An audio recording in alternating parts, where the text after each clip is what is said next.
you ever had a dream that you were so sure was real? What if you were unable to wake from that dream? How would you know the difference between the dream world and the real world?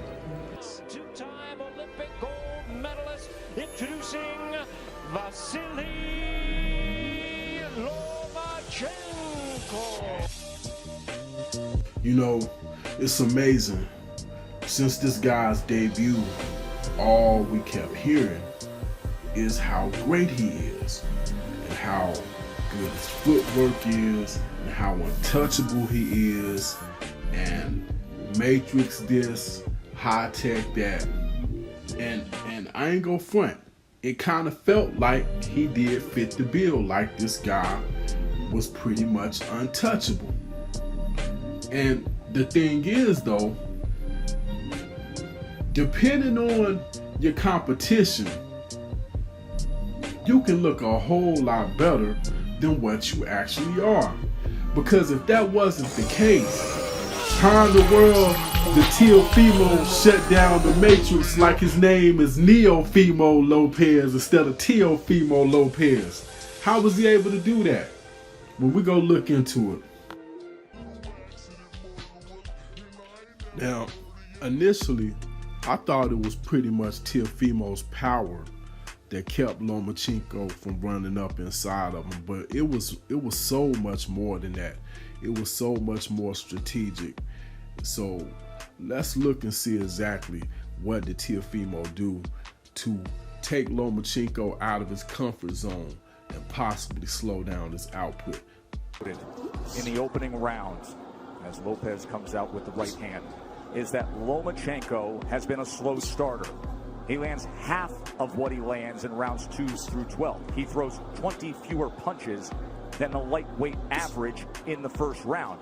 It's later that he typically picks up the pace. Yeah, it is later that he typically picks up pace, because what he does is he takes a read on this guy. You know, Loma's like, you know, Aaron Rodgers or Peyton Manning, you know, going up to the, you know, the line of scrimmage. That pre-snap read, that's what he's doing. Just want to get a look out of his opponents.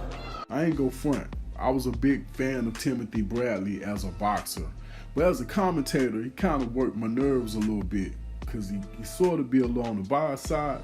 But I ain't go front. He was on point on this fight, especially what he was saying about the jab. And if you notice, he was stepping inside of Lomachenko's left foot. You rarely see a boxer do that, fighting a lefty. Normally a fighter would try to keep his lead foot on the outside of a lefty's lead foot to be able to land the straight right at will, because that's what you're told to do. That the straight right is right there. You don't have to throw a jab because it's hard to land one. Well, Teofimo went against the grain and stepped inside of his lead foot and was working the jab. I mean, once you do that, you almost have to commit to the jab, because now your straight left isn't there. I mean, excuse me, your straight right isn't there because it's out of line. So now you're lining your jab up. Now we'll see why he did that later on, but right now, that was number one as a reason why Lomachenko could have been confused and thrown off. Now you might say, doing something as simple as stepping inside of his lead foot, that wouldn't affect that man to the point where to throw him off like that, man. Fight doctor, you exaggerating. Okay, I'm gonna give an example. Let's go back to 1987 when Sugar Ray Leonard fought Marvin Hagler. Now, Marvin Hagler was a switch hitter. He could fight either way, lefty, or he could fight southpaw or conventional, right? Okay, but most people will agree Marvin Hagler fought at his best at the lefty position. Now listen to what they're saying right here. Listen to what they're saying. They're gonna tell you right here. Listen. Much better as a southpaw, Tim. That's why I don't understand him giving Leonard the first 2 rounds. We scored them both for Leonard, and I would expect the judges did as well. They are Dave Moretti, Luke Filippo, and Jose Guerra. Las Vegas, Los Angeles, and Monterrey, Mexico. The judges. Right hand lead landed by Leonard. Just a glancing blow, Tim. The way Leonard is moving, he's moving right into a straight left hand. Body shot by Leonard. All right, Shot now, to the head you by heard what they said. Now, according to them, Sugar Ray Leonard, and you said Sugar Ray Leonard is circling to his right. That would lead him directly into Marvin Hagler's left hand. So you would say that would be stupid. That's poor strategy. Why would he do that? Well, he's doing it because Hagler would expect him to circle to his left and would probably have prepared as such. But what Sugar Ray is doing, he's circling to his right, but he's circling to his right when it benefits him, when he's able to do it clean. Notice when it's plenty of space between his back and the ropes, that's when he's circling to his right. That way he's able to put distance between them, number one. And number two, when Marvin Hagler is getting close to him, trying to use that left hook, because I'm close now, I can do it. Sugar Ray would hit him with a straight right, duck and grab, or he'll just grab. So strategies, that was a way he was able to throw Marvin Hagler off. Hagler had to adjust for that. You see what I'm saying? He had to make him think. Whenever you can make your opponent think, that's a problem for your opponent. Now let's get back to the Lomachenko. You see all the hand gestures, but you see how Lopez, how calm he is, how relaxed he is. Tried to come across with that right hand to the body again. Remember, there were so many who thought that Teofimo would come out as the brash, young, bold fighter and jump on Loma. Instead, measured, calculated, utilizing the jab, and went to the body with the right hand. Well done by Teofimo Lopez. All right, now, did you notice how he kept putting that jab and and that straight right into his belly? You know what I'm saying? Now, that's a page out of Floyd Mayweather's book. Now, what that does, that keeps your opponent from being able to lunge and jump forward. Something that Lomachenko does quite often. So he's actually taking away some of Lomachenko's tricks from his bag, some of his weapons from his war chest. He's disarming some of his abilities just by doing that. So smart on Teofimo Lopez to use his jab and his straight right, not just to back Lomachenko up, but also to keep him from coming forward, and of course to take some of the gas out of his tank. We don't talk about this often, but if you move to your right, you're able to find the angle with your jab a lot easier than moving left. Goes to the body again, and then a right hand comes in from Teofimo Lopez. Yeah, you see that power, and you see Loma respecting that power. He felt it already. So the body work continued, and then all of a sudden Lopez goes up top with a right hand. We're already starting to see redness on a rig page on the left side of Loma. Yes. He's going to touch to the body. Good work so far. 6 body connects for Teofimo Lopez early on here. All right, now at this point, as you just heard Timothy Bradley just said, Lomachenko, number one, has felt his power and it don't seem like he liked it. Number two, he is committing to a jab that you're not supposed to be able to land against a lefty, but he found the way of doing it by stepping inside his lead foot, also doing something that's completely unconventional and something probably Lomachenko did not prepare for by doing so. Also, he keep pumping the jab and his straight right into Lomachenko's belly to make him think about getting hit before jumping forward in the gut the same way he would in the head. And he's putting money into his body shots that will pay off later on down the road towards the end of the fight. So he's doing everything that you could think of to throw Lomachenko off and to keep him from coming forward. So at this point, now we know why his output slowed down. It's all the above.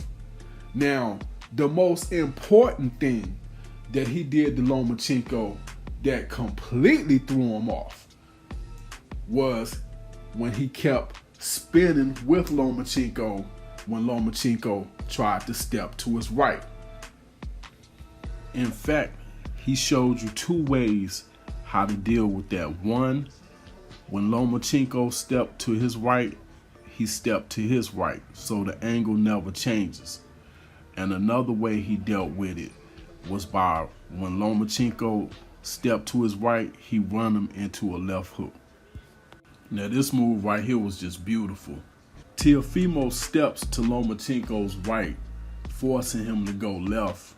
Then he applies pressure to Lomachenko's left, knowing that Lomachenko is going to try to jump back out to the right, forcing Lomachenko to step to his right and to switch angles, and he runs him into a left. And at that point, Lomachenko has no clue what to do, and he did what he had to do. Once he realized none of that stuff that he normally does works, only thing he could do was knuckle up and just come forward and get the swinging. And see, this is a maneuver that Lomachenko normally does and get out clean. Normally when he does that to escape from being trapped or whatever, he's able to get out clean and land his shot. Lomachenko is getting hit in situations where you normally just don't see him get hit, and in ways that you normally just don't see him get hit. The guy who does it the best today about cutting angles and being right in front of you, you can't hit him, is Lomachenko. You could throw a punch and that punch could be in midair and he's spinning and he's already behind you. Get Lomachenko out of it. Another fast combination. Notice how Teofimo is able to control the real estate with the jab. Only thing Lomachenko can do is kind of bounce around on his toes and try to look for openings. He's switching up levels. I mean, Teofimo, he showed a lot. He showed that he has a pretty good boxing IQ, that he sees a lot in the ring, and that they know how, him and his team knows how to strategize against a high IQ boxer, because they had Lomachenko at this point completely out of his element already in the second round. And some people say, well, he's a late starter. Yeah, well, late starter is one thing, but he's getting beat up in the process too. Normally, you know, a late start, he might not do much, but Teofimo is taking it to him. So at this point, and I mean, we're talking early third round. At this point, Lomachenko has basically run out of tricks. If you really think about it, he's tried fighting on the outside. That did not work.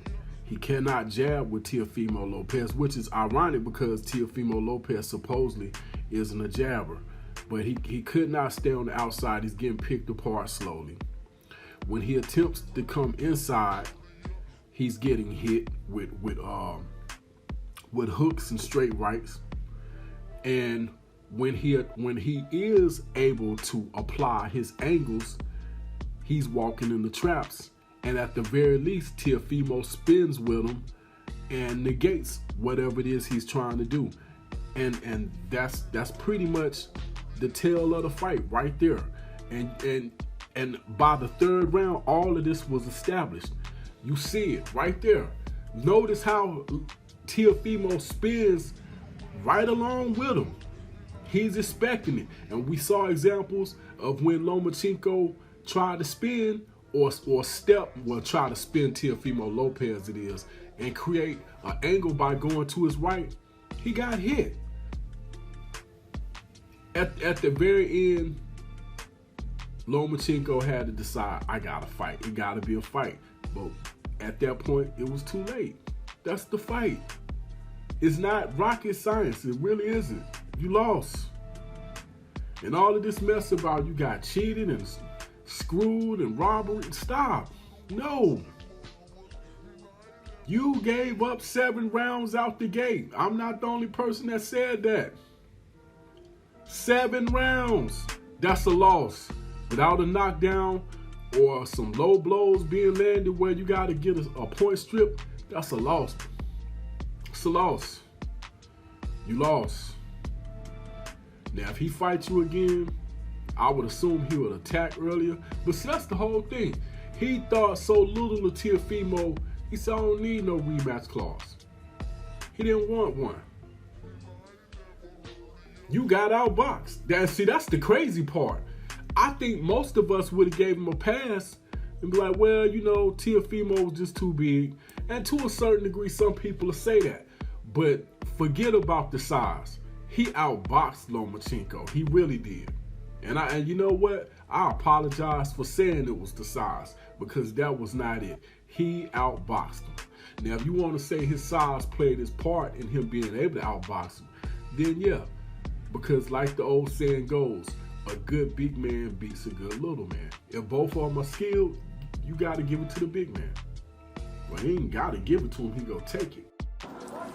I kept asking Teofimo in the lead up to the fight about the power. He said, you don't get it. His IQ is going to bring out mine. And what we haven't seen is Loma moving to his right the way he does against everyone else.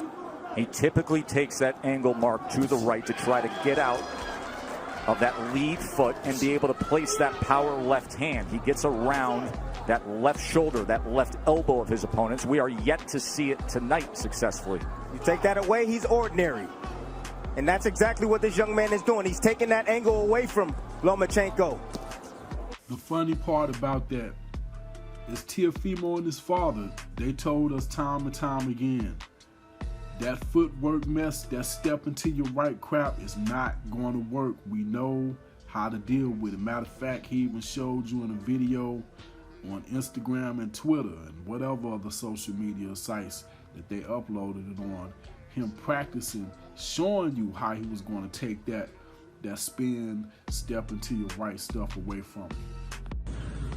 For all you out there, I'm about to show y'all my basics. Basics I learned when I first started boxing. Show it to you guys right now. Watch. This goes to show y'all, you guys haven't seen anything yet. Ironically enough, Teofimo Lopez said this is stuff that he learned. You know, this is basic stuff. And this is basically what he used. This is what he used to combat Lomachenko's superior footwork. You take that away, he's ordinary. And that's exactly what this young man is doing. He's taking that angle away from Lomachenko. The critics grossly underestimated the boxing skill of Lopez to this point. Nah, who cares about what a critic did? Lomachenko underestimated his boxing skills. Now, I must say this. After that 7th round and Lomachenko decided he did want to just say the heck with it, we just go out to do what we got to do. And he stepped to Teofimo. He had a lot of success, a lot of success. And so did Teofimo. And Teofimo, that 12th round, he held it down. And I thought that in my opinion, I thought that was what decided the fight. Even though I gave him 7 rounds out the gate, I'm not stupid enough to think it wasn't a swing round or 2 in there either. So with that being said, I thought he could have won if Lomachenko would have dominated the 12th round, which he did not. But that's just how close that fight really was, and that's just how much strategy matters. It's not just styles, it's also strategies. Styles might win fights, but strategies win fights. Styles might make fights pleasant to the eye, but strategies is what really decides them. And with that being said, in a rematch, Lomachenko really could beat him. It's just a matter of strategy.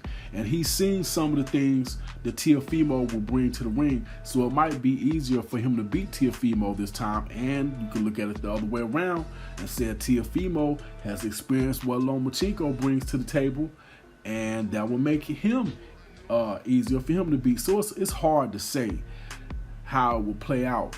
But as far as the rematch goes, this is what Teofimo had to say. Will you give Lomachenko a rematch if he wants one? There's no point. There's no point. They didn't give me a rematch clause in the contract, and I didn't think they expected me to win. So no, him. Be real with you. I did my part. I won the fight, and now it's his time to his reign is over. You know what I mean? He left like a sore loser that he is, and we did what we had to do.